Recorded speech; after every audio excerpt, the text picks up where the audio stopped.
Hello YouTube, this is Morgan, Airspeed Prime here with my next Legacy of Yangchen chapter analysis video. This one is going to be for chapter 36, which is called The Path Forward. So second last chapter of the book, we get a Yangchen and Earth King Feishan scene.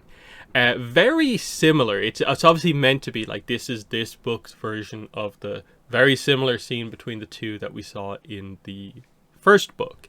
It's positioned in basically exactly the same place, and it's very much meant to be Yangchen has grown over the course of an entire book and knows how to better handle herself around Feishan.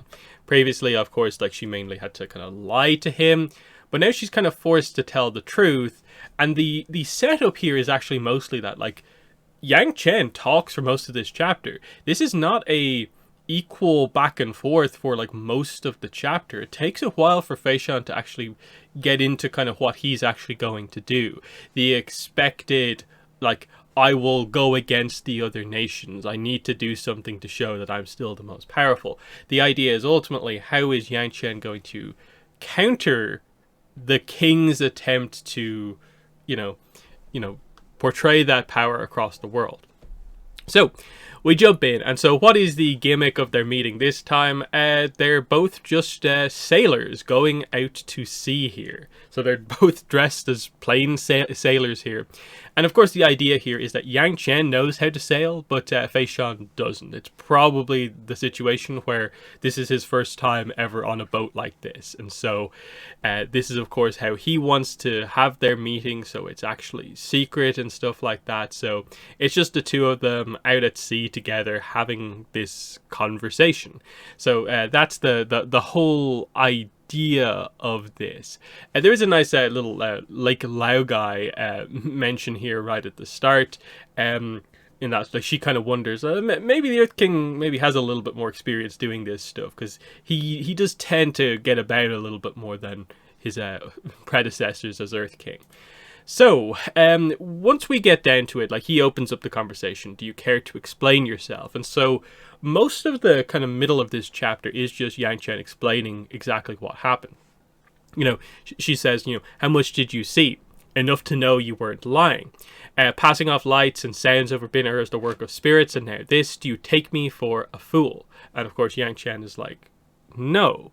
And she just says, through my own investigations, I came to learn that Zongdu Chaisi of Zhongduri secretly developed a bending technique capable of leveling a city. This was the force that decimated Bin So she then waits, and there's a little bit of a thing of like her analyzing everything he goes through. What is his thought process? Most people will be like, why did she do this? But he asks, how?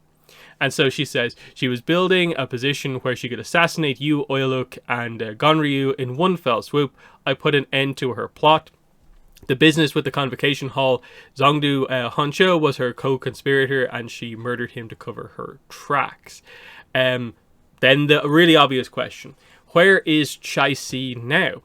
Gone. She fled Taku after her plans failed. And you let her? And Yangchen just says, she's wily, and I'm not a bounty hunter. And then in her head, not in this life anyway. And this is obviously this kind of interesting reveal here, which seems to very much suggest a previous avatar was a bounty hunter. Because Yangchen knows a lot about the past avatars. She's talked to what seems like basically all of them. So she would know a detail like this, that one of them was a bounty hunter. And I think that's what's being alluded to here. Because otherwise it's suggesting like, maybe one in the future will be a bounty hunter.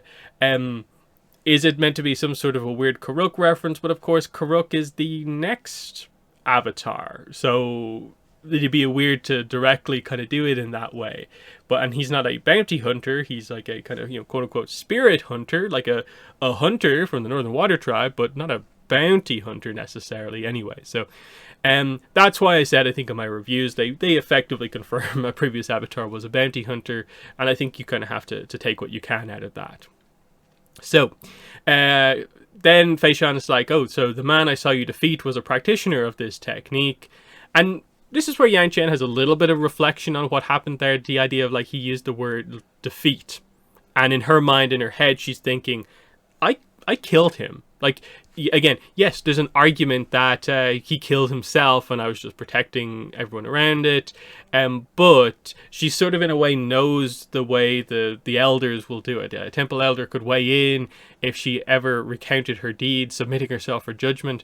After her own death, she might not have a place next to her people. They'd set her likeness aside, far from the nuns she'd grown up with. So she's almost expecting the idea of like, if people truly like knew what she did there, she would, I suppose, get sort of the Kelsong treatment in a way of like, oh, you killed someone and you are not considered in a place of honor. And she's already been, like, of course, exiled from one of the temples. So with the air nomads in this era, you can see kind of doing something like that.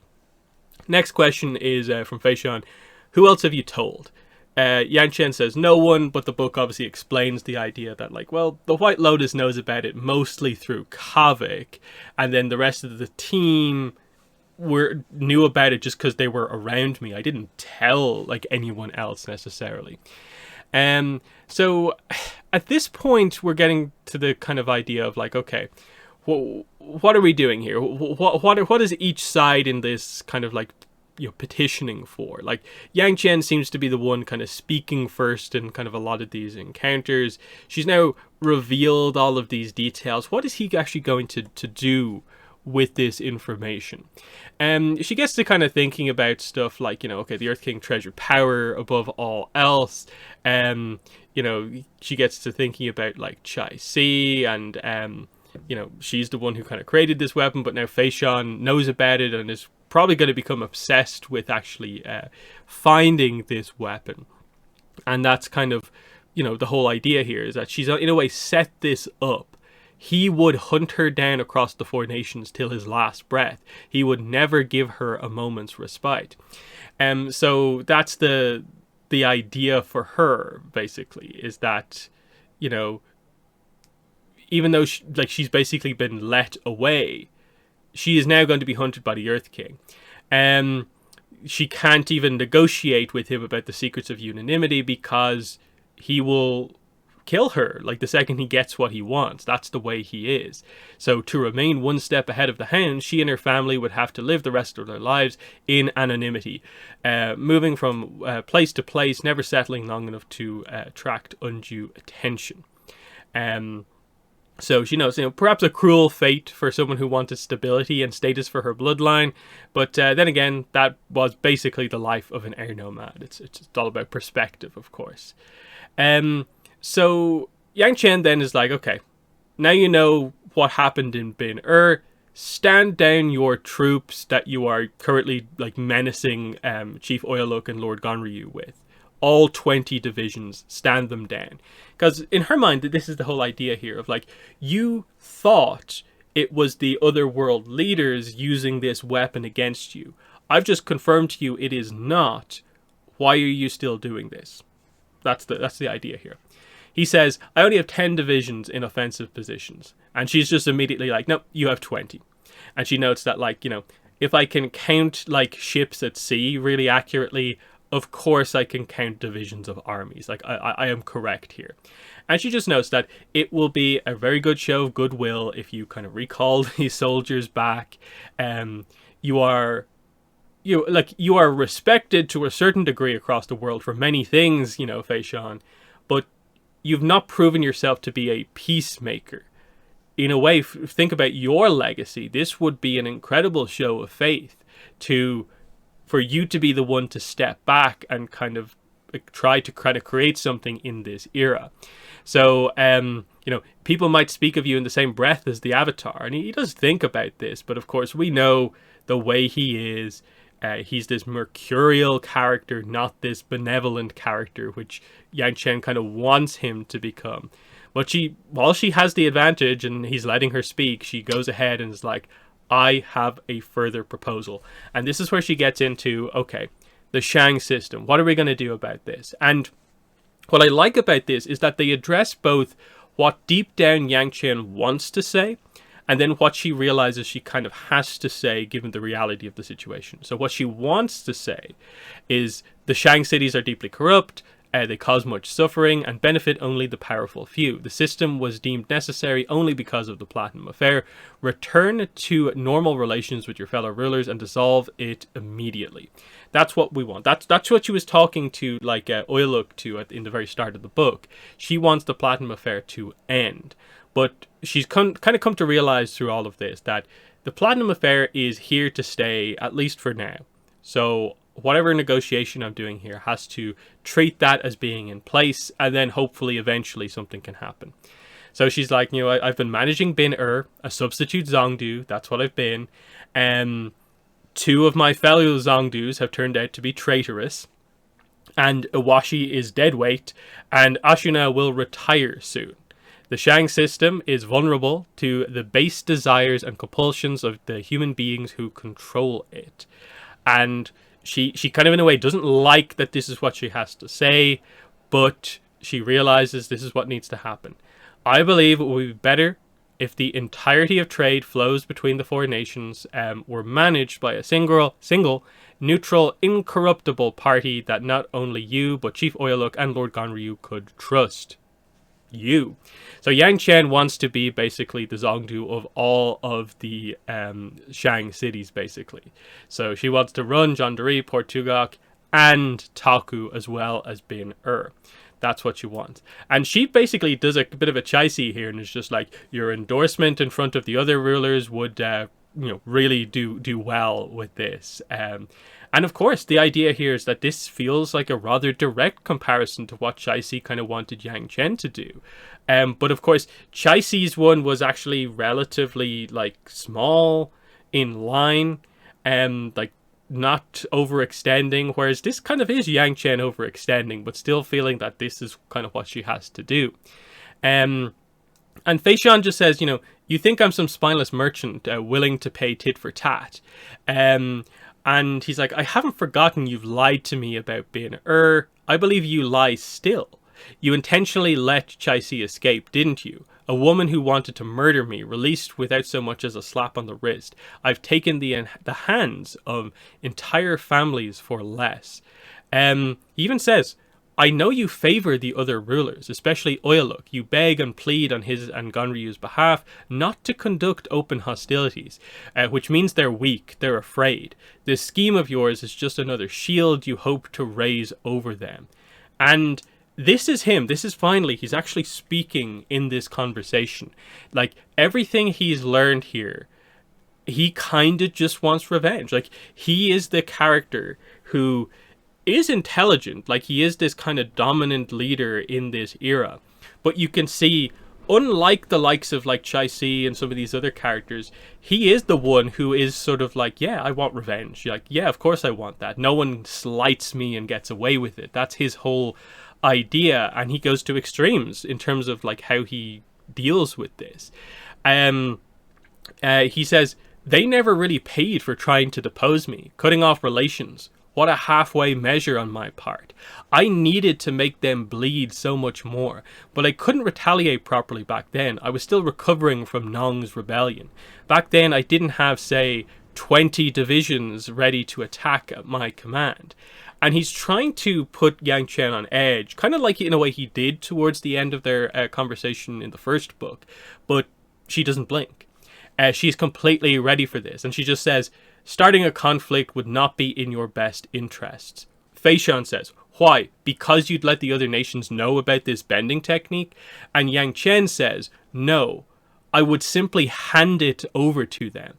And then what she does is she just kind of basically water bends and creates this like signal in the water. And then literally like a second later, pop, pop, boom, combustion bending blast comes in, like not too far away from the boat, but like enough that obviously it doesn't hurt either of them, but enough that it obviously it rocks the water enough that the boat that they're on like nearly kind of capsizes over. And it's only Yangchen's kind of skill actually controlling the boat that kind of keeps them up. And it's even noted here, like Feishan screamed, like he's completely helpless in this situation because he doesn't know how to sail and he's under attack here.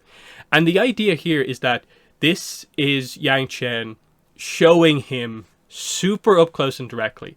This is basically what you're dealing with here. This is what I've dealt with all this time.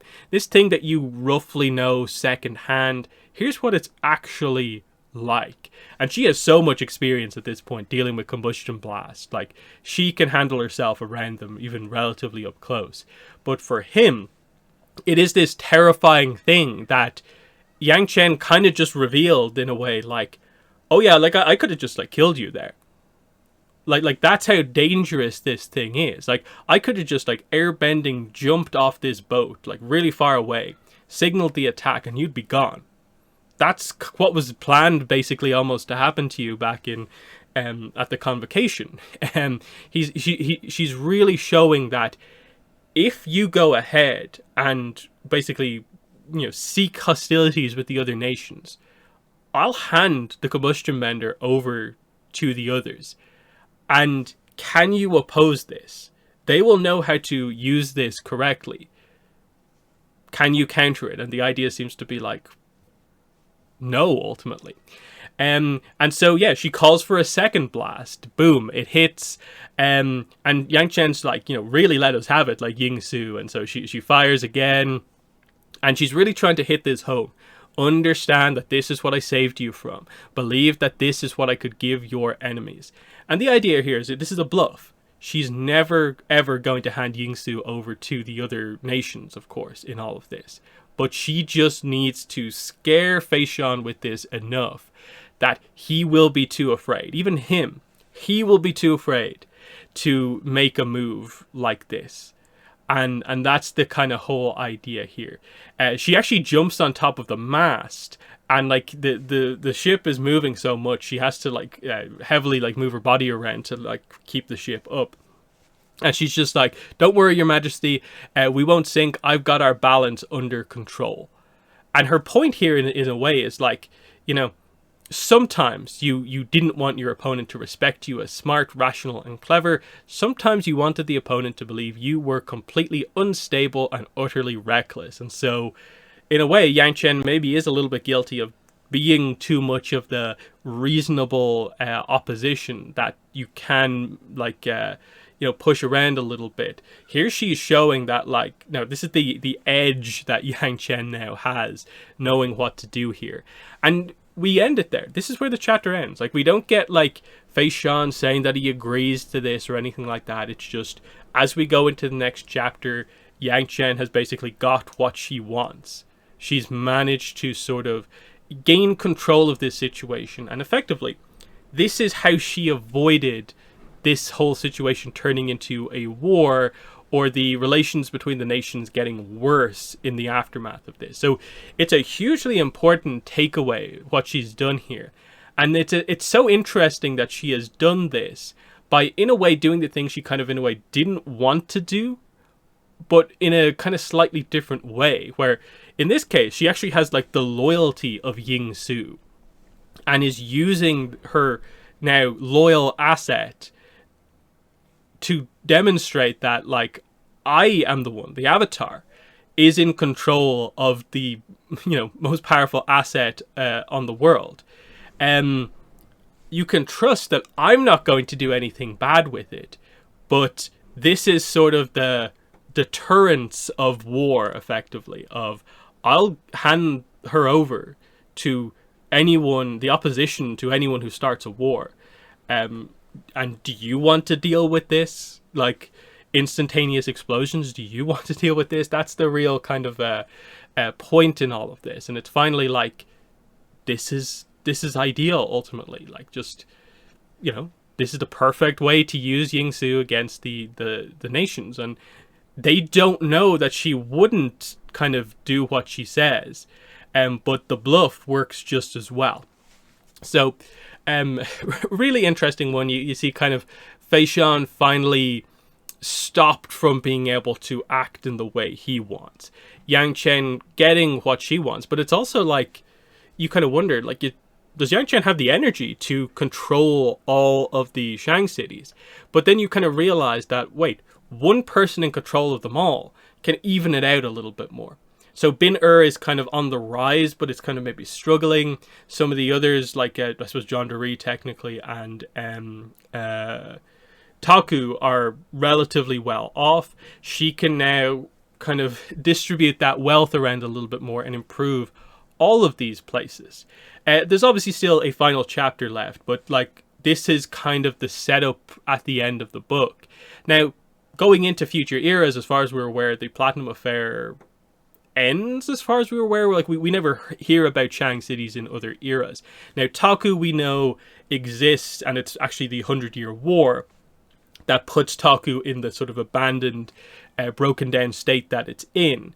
But it is never referred to as a Shang city outside of the Yangchen novel. So the idea seems to be that Yangchen, while in control of the 4 Shang cities, is eventually able to kind of shift things around. That I'm guessing probably what likely happens here is just that the Shang aspect of it changes and they just become general like places in the different kind of corners of the world for trade.